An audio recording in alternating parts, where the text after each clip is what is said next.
Hi friends అందరికీ, మనం ఇప్పుడు నంది మండలం శివపార్వతుల సన్నిధిలో ఉన్నాము.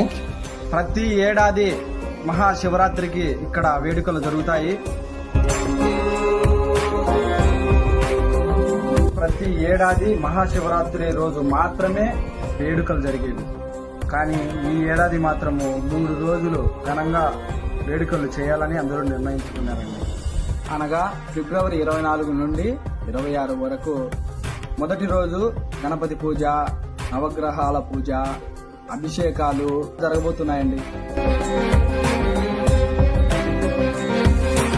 రెండవ రోజు ముగ్గుల పోటీలు, అన్నదాన కార్యక్రమాలు, చెక్క భజనలు, శివపార్వతుల కళ్యాణం జరుగుతుంది. చివరి రోజు శివపార్వతుల గ్రామోత్సవం ఘనంగా జరగబోతున్నాయండి.